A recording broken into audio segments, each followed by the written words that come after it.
Coba fitur dengarkan berita di News Plus aplikasi RCTI Plus.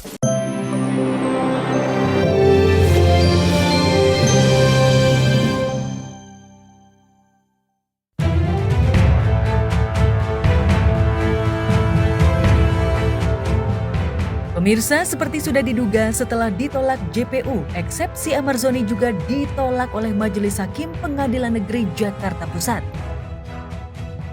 Dalam sidang beragendakan pembacaan putusan selah, pihak Amar nampak pasrah menerima putusan itu dan harus siap dengan sidang beragendakan pembuktian pada pekan depan. Bahwa belum pernah ada putusan pengadilan atas perbuatan terdakwa dalam perkara dan kemudian eksepsi sidang sudah sepatutnya tidak diterima. Namun, di balik patahnya strategi hukum pihak Amar, ada kabar yang cukup menggembirakan. Permohonan Amar agar dirinya bisa menjalani sidang secara offline akhirnya dikabulkan oleh Hakim Ketua. Alhasil, pekan depan Amar bisa melepas rindu dengan keluarga, kerabat, serta kekasihnya Dr. Gigi Camelia. Memberikan kesempatan kepada penuntut umum untuk menghadirkan dulu saksinya. Nanti kalau sudah selesai, baru nanti bersama terdakwa, baru nanti saksi yang mendengarkan dari para terdakwa. Ya, eksepsi ini memang ya lebih banyak nanti ke pembuktian. Jadi itu kita hormati lah keputusan hakim itu. Ya alhamdulillah akhirnya hakim itu kan emang yang Om John dan kita mau kan, biar juga Bang Amar ngasih keterangannya lebih leluasa lah. Jadi minggu depan dia sudah bisa dihadirkan, jadi bisa ya ketemu juga sama keluarganya, sama aku, sama adik-adiknya gitu.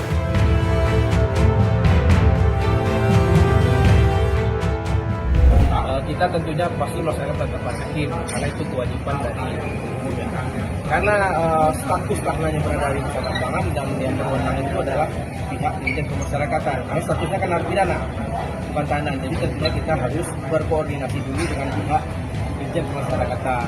Kalau teknis pengadilannya otomatis ya harus menurut saya ya tentu dipindahkan ke lapas terdekat. Mudah-mudahan saya berdoa terus kalau Bang Amar itu memang harus cepat-cepat dibawa ke Jakarta.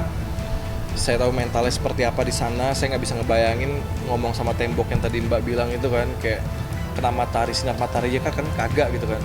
Jadi saya takutnya abang saya kenapa-napa sih. Hampir 2 bulan tak memeluk sang kekasih, kerinduan Camelia terhadap Amar seolah sudah sampai ke ubun-ubun. Demi membebaskan Amar lebih cepat, Camelia lebih gercep dari Aditya dan Panji Zoni, adik-adik Amar. Selasa lalu, Adit sempat mendampingi Camelia ke LPSK untuk meminta perlindungan terhadap Amar yang berstatus terlapor sekaligus korban, sekaligus memohon agar Amar bisa menjadi justice kolaborator. Karena justice kolaborator adalah terdakwa atau napi yang bekerja sama dengan aparat penegak hukum untuk membantu penyelidikan dan penuntutan suatu kasus pidana, maka Amar sangat potensial mengungkap kasus peredaran narkoba di Rutan Salemba. Kemarin sudah melakukan permohonan agar Amar Zoni bisa dijadikan justice kolaborator untuk membuka hal-hal yang memungkinkan yang selama ini tidak dibuka karena perpindahan dia dari Jakarta, lapas Jakarta ke Nusa Kambangan. Nah, JPU kan juga akan menghadirkan para saksi. Mungkin siapa saja saksi yang akan dihadirkan oleh JPU? Pihak Rutan juga orang ya yang merasa terus polisi ada 2 orang.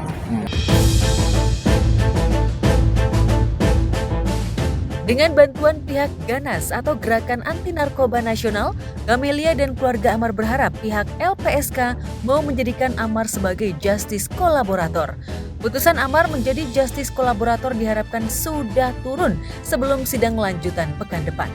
Karena Amar tidak boleh bersaksi di bawah tekanan pihak manapun. Setelah mendapat intimidasi dan pemerasan senilai 300 juta di Rutan Salemba dan LP Cipinang, Amar diduga mengalami serangan mental dan pemerasan di lapas Nusa Kambangan. Sebelumnya saat nekat mencoba menjadi justice kolaborator tanpa surat resmi, Amar malah mendadak dipindahkan dari LP Cipinang ke Nusa Kambangan. Lalu benarkah Camelia juga mendapatkan ancaman dari oknum yang menginginkan Amar mati merana di dalam penjara? Kemarin Bu Dokter sudah memberikan ke saya ada 4 lembar kronologis yang sudah diserahkan ke LPSK. Jadi jangan sampai kesan ada dugaan terindikasi menutup celah apa yang terjadi sebenarnya di dalam kasus Ahmad Joni ini. Kita harap kalau ini terpenuhi, semua tabir bisa dibuka dan permasalahan dugaan peredaran narkoba ini mungkin entry point-nya, pintu masuknya di kasus Ahmad Joni. Kena matahari, sinar matahari aja kan kagak gitu kan. Jadi saya takutnya abang saya kenapa-napa sih gitu.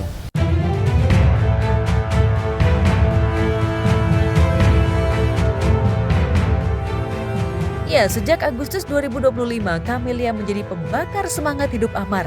Tanpa Camelia, Amar pernah ingin mengakhiri hidupnya karena nyaris tak sanggup menghadapi ujian bertubi-tubi. Namun, life must go on. Sepahit apapun, Amar harus tegar menghadapi ujian kenaikan kelas dalam hidupnya. Bersama Camelia, Amar memintal harapan baru. Satu Indonesia pun tahu, Camelia dan Amar berencana menikah pada Januari 2026 mendatang.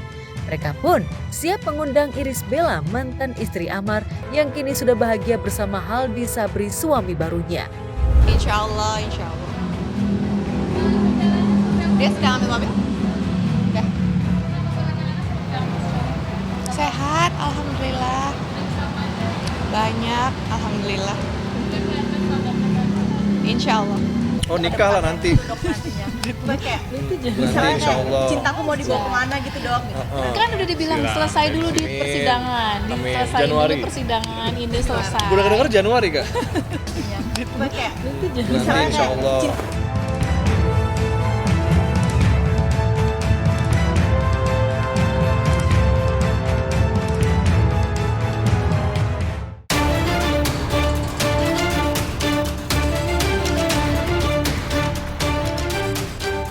Pengusaha kosmetik yang juga dokter kecantikan papan atas di Indonesia dikabarkan ngemplang dari utang bank. Kabar itu mencuat setelah sebuah akun TikTok @jacksparrow307 rilis video pendek disertai potongan narasi yang menggiring opini bahwa istri atau Mbah Mufid itu punya utang 650 miliar di sebuah bank swasta terbesar di Indonesia. Reza Gladys dinarasikan tidak mampu bayar utang sehingga menjadi buruan debt collector. Kesal karena merasa difitnah, kakak sepupu aktor Krisdiana Baharudin itu seolah nge-spill pemilik akun TikTok yang memfitnahnya itu adalah ABN atau anak buah Nikita Mirzani, musuh besarnya di kasus pemerasan dan perbuatan melawan hukum. kita lihat nanti dan nanti kita lihat kuasa hukum saya yang akan bekerja. Belum cukup pengusaha skincare yang pernah meraup 9 miliar sekali jualan live ini menuliskan kalimat yang lebih tegas. Nauzubillah, isi komen di TikTok semuanya BCA-BCA-an.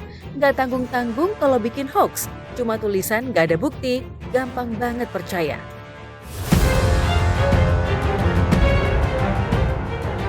Perseteruan Reza Gladys dengan Nikita Mirzani memang menyeret fans Niki dan para buzzer yang diduga ditunggangi oleh terpidana kasus pemerasan yang divonis 4 tahun penjara dan denda 1 miliar itu. Anehnya di laman media sosial, Fitri Salhuterullah yang dituding menyewa buzzer untuk meninggikan Reza Gladys dan menjatuhkan reputasi Niki. Bagaikan penzolim teriak dizolimi, warga plus 62 tak tahu siapa yang melakukan playing victim dalam pusaran kasus mafia skincare di Indonesia.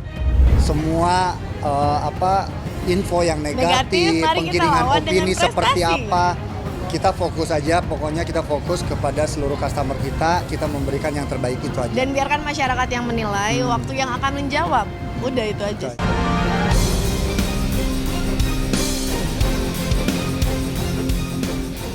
Pekan depan, sidang kasus perbuatan melawan hukum antara Niki selaku penggugat dan Reza Gladys sebagai tergugat diprediksi akan bertambah panas. Niki dijadwalkan hadir dalam agenda pembuktian karena mediasi sudah deadlock. Ya dibuktikan saja dan aku berani gitu. Terakhir sebelum dia berangkat ke China, dia memang akan melaporkan mengenai pasal 55-nya, keterlibatan orang lain di dalam kasus ini gitu. Tapi kalau terhadap diri terpidana NM dia udah nggak mau cerita.